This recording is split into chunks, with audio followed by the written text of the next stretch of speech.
all you cool cats and space cowboys. It's time for Cosmic Tea with your host, Avalon Starlight.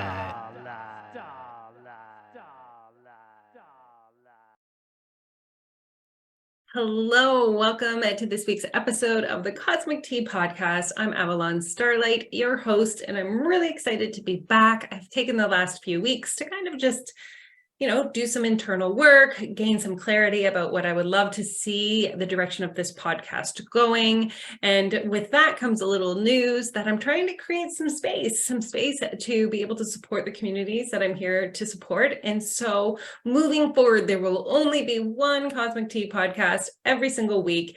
It will alternate between me sharing a message about something that I want to riff on, and then the following week I'll introduce you to an amazing human. And so it will continue on. So there will only be one Cosmic Tea podcast every single month. However, if you're watching this on my YouTube channel, I am adding a meditation into YouTube every single week as well. So if you head over to the Empath Healer in YouTube, you will see that I do live energy forecast, the Cosmic Tea podcast, and moving forward, I'll have a meditation available for you as well each week. So that's very exciting. So I want to talk to you about why I took 3 weeks off from doing a podcast. And when I was thinking about how to best present this information, one of the things that came up was kind of talking about the difference between being a highly sensitive person and an empath, because there's a lot of similarities, but there's definitive differences that are really important to share about and hopefully help you understand if you fall into a highly sensitive person category, if you fall into an empath category, or if you're both, like me.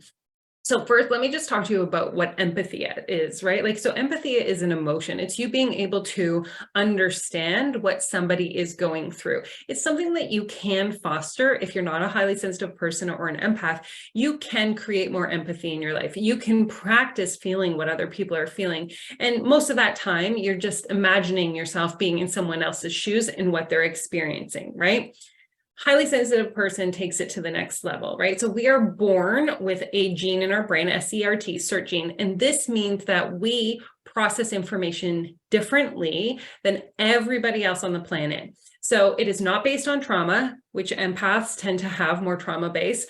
Being a highly sensitive person is a neurological experience. It is not something we have any control over. It is something we are born with, and up to 30% of the population is highly sensitive. This term was coined by Elaine Aron, the grandmother of the highly sensitive person. And so you can read The Highly Sensitive Person by Elaine Aron, and also a new book called Sensitive and I'll put it in the comments, Jennifer Grannerman, and it's right there and I can't read it, Andre Solo. Those two books really, really help you understand the traits of being a highly sensitive person so much better than I'm going to be able to define in a 15-minute podcast. However, once you understand that your brain is wired differently than the rest of the population, you begin to understand, you begin to take ownership, you begin to take responsibility for how that works in the world. So one of the key things about being a highly sensitive person is that we have a depth of processing. I was staying with some friends on Vancouver Island watching their dog, and it was a really fascinating experience to notice that. I'm going to give you an example of the depth of processing. This husband and wife couple came in and they sat down in the living room. I was sitting there, and the one says, "Oh, what's your plan for today?" Right? So the wife shares what her day looks like. And she says to her husband, "What does your day look like?" And he shares his day. And they go about their business, never even remembering what the other person says. I have retained both of their schedules and navigated where I'm going to place myself in the house throughout the day. When's the best time to be in the kitchen, where to create space for them because they have work to do. And it all happens immediately. So when you are a highly sensitive person, when you go into any spaces, places, conversations, you're constantly processing deeply everything that's occurring around you. You can walk into a party and you understand the tone of the party. You can look up, you can see the facial expressions and know who's feeling really good, who looks like they're feeling really sad. You know where the bathrooms are. You understand what the navigation of the room is going, like where the food is. It's an immediate understanding of everything that's occurring deeply to your soul. So how this turns into a negative for a highly sensitive person is that we tend towards overstimulation, right? So if we're constantly into a space of deeply processing everything as we're going throughout the world, then if it continues and we don't have a time to like just kind of shut everything off and clear our energy, then we'll take in too much and it will cause overstimulation, which means that we get overwhelmed, cranky, tired, incapable of functioning. And this is because we have just been processing too much information without a break. And so as a highly sensitive person, one of the most important things for me to understand about myself is that I am always processing. So I know that I feel, hear, see things 10x to the regular population. Highly sensitive is a spectrum, right? Like you can be mildly highly sensitive or you can be highly, highly sensitive, which I am, right? So closed textures, it's very dependent. And, I have studied the differences between being highly sensitive and autistic as well. And yes, there are some similarities, but they have a breadth so we're depth of processing, they're breadth of processing, meaning they're constantly looking at many things all at once where we're going deeply in. But the similarities is like textures or clothing can feel like if it's scratchy, there's no wool for me. If there's something in my shoe, stop it, I cannot. The sounds of people eating soup and cereal are offensive to me because it's just slurping and like clinging of things. And so I used to struggle a lot with misophonia, which is the sound of somebody chewing, being aggressive. I had an IEP in university when I was in university. That was like, I had to write my tests in a separate room because the sound of chewing, lip smacking, pens tapping were so overwhelming, it would cause me anxiety. And until I actually accepted that I was highly sensitive and I was processing so deeply, I would suffer from anxiety because I didn't know how to verbalize or share the experiences that I was going through without somebody or feeling judged, right?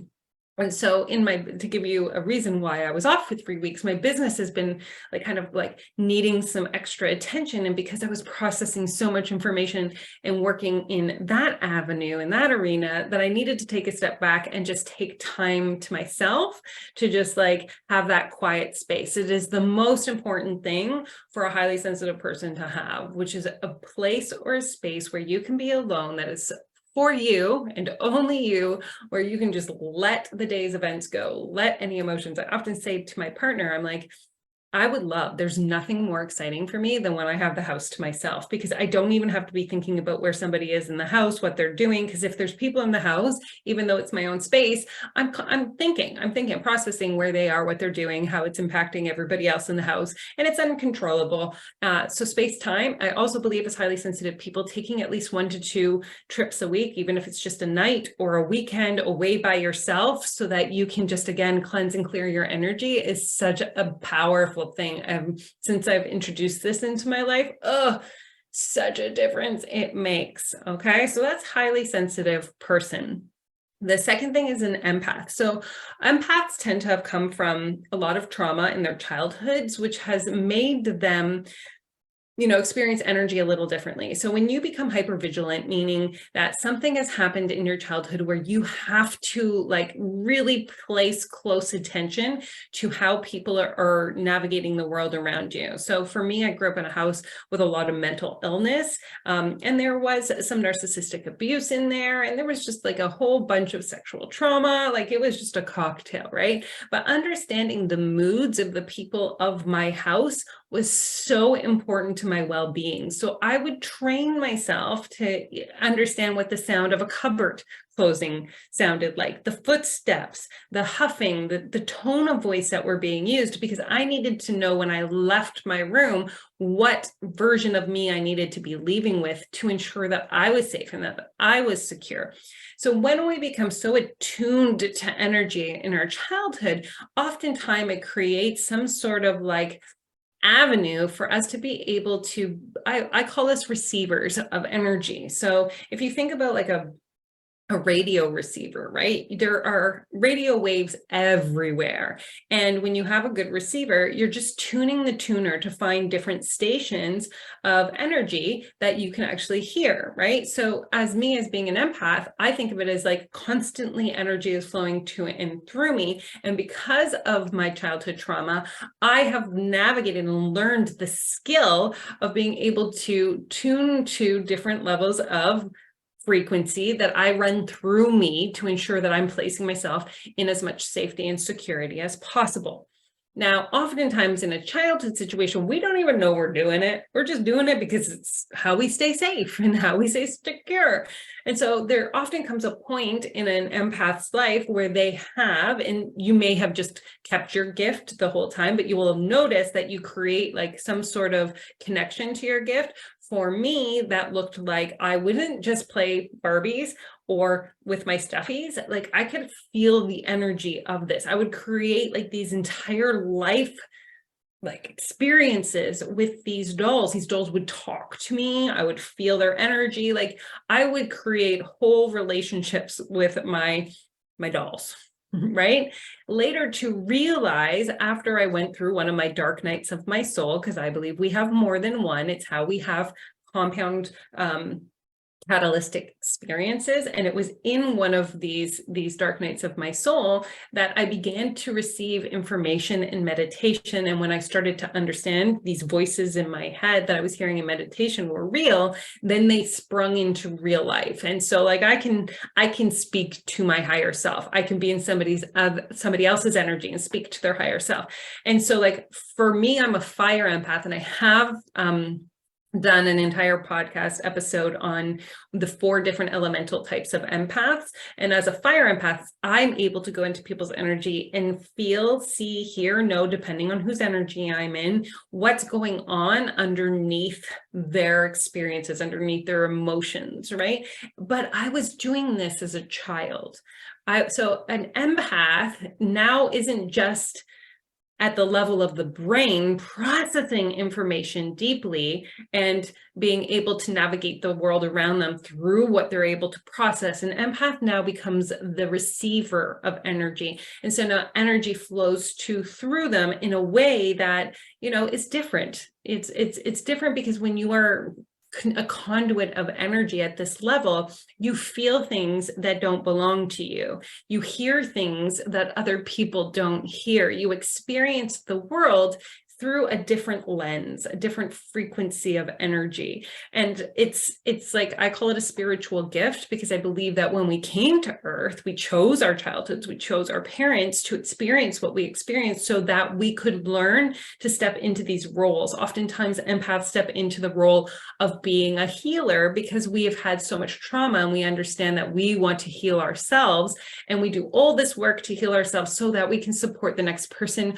ready to have their own spiritual awakening and step into healing themselves for the next level of their work or their expression or their mission here on Earth. And so it can be a really beautiful thing. Once again, you claim being either highly sensitive, an empath, or both. For me, when I was almost like numb to the idea that I was a highly sensitive person or an empath. I didn't even know what those terms meant. It was very exhausting for me. I would go to the grocery store, come home, and I needed to take a nap because I had no awareness that this was a gift, that this is a strength that we have, that when fostered can become something that is so innately part of who we are and so supportive to a community of people that we can serve through our work. I find that highly sensitive people make great leaders, right? Like they can see the higher picture. They can see what's happening in a company, in the human resources space. They tend to make great physicians, nurses, doctors. I said doctors and physicians, they could be the same thing, but I was thinking of like therapists, psychotherapists, because of the capacity to be able to process so deeply. Whereas empaths, we tend to navigate towards jobs where we are utilizing our gifts, because once we've accepted these gifts as part of who we are, it's as natural for me as breathing now, right? Like it is just part of who I am. Then I can't imagine not sharing these gifts with the world or supporting other empaths and stepping into their light with this gift, because I trust that it came to me for purpose and reason, and that even though my childhood might have been challenging, and I'm not saying every empath has to have a childhood that is traumatic, it just tends to be the catalyst for us. Not always, but mostly. And I asked that question in a group once that I was hosting. I was like, who here aligns with the fact that they had a challenging childhood into becoming an empath? And it was 100% yes, right? So statistically, if you ask an empath if they had a challenging childhood, the answer will be yes.